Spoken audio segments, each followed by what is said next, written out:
خدا را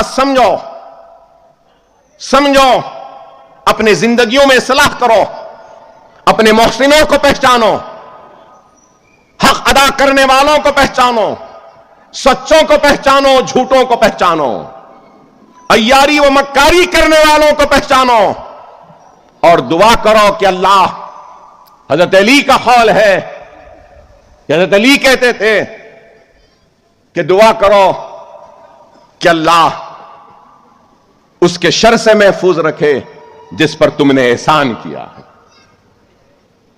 اس کے شر سے محفوظ رکھے۔ آج ہمارا یہ حال ہے تو کیوں ہے؟ ایک تو اللہ سے دور ہو گئے، دنیا کے پیچھے دوڑنے لگے، تو دوسری طرف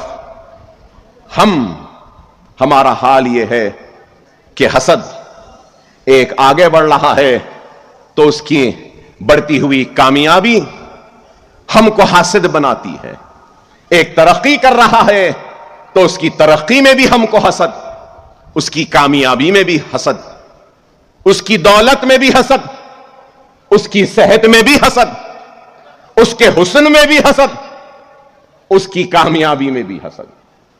ارے کیوں حسد؟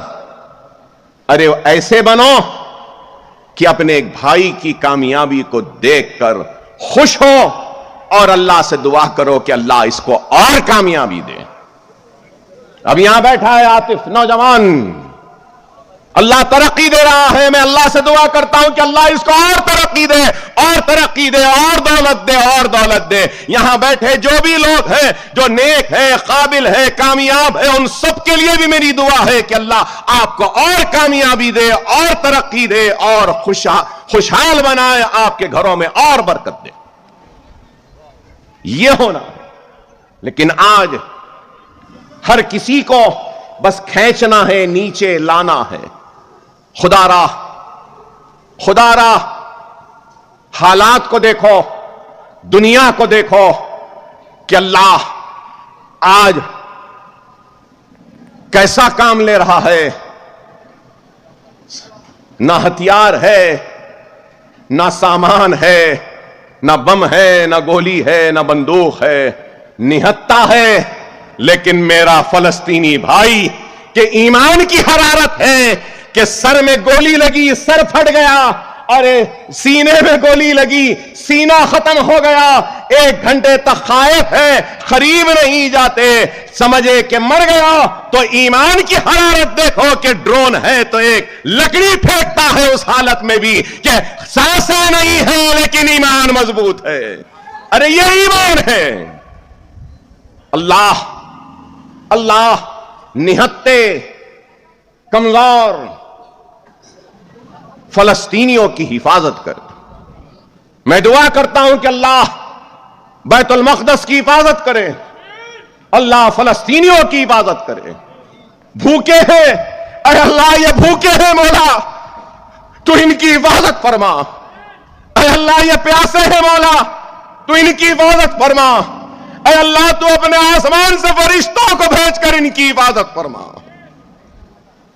آپ خدا را سمجھو، اللہ سبحانہ و تعالیٰ قرآن میں ارشاد فرماتا ہے کہ میں اس وقت تک بندے کی مدد نہیں کروں گا جب تک کہ وہ خود اپنی مدد نہیں کرتا۔ اٹھو اپنے لیے۔ اور رسول اللہ صلی اللہ علیہ وسلم حدیث شریف میں ارشاد فرماتے ہیں کہ وہ مسلمان جس کے سینے میں دوسرے مسلمان کے دکھ و تکلیف کا احساس نہیں، وہ میری امت میں سے نہیں۔ اور آج ہمارا کیا حال ہے؟ بازو پڑوسی بھوکا ہے تو ہم کو پرواہ نہیں،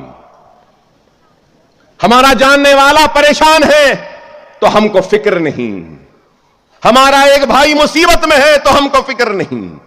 ارے یہ ایمان کا تقاضا نہیں، ایمان کے کئی تقاضے ہیں، ان میں سے ایک تقاضا یہ ہے کہ تمہارے ہر کلمہ گو بھائی کی تکلیف کا احساس تم کو ہونا چاہیے۔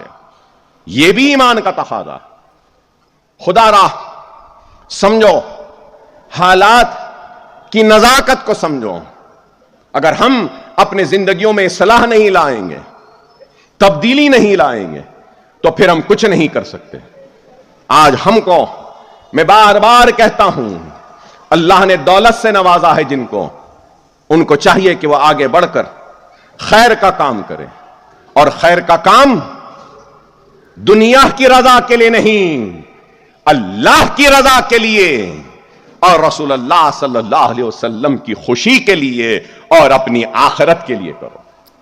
اگر یہ سوچ، یہ فکر ہم میں پیدا ہو جائے گی تو ہم کسی سے پیچھے یا کسی سے پچھڑے ہوئے نہیں رہیں گے.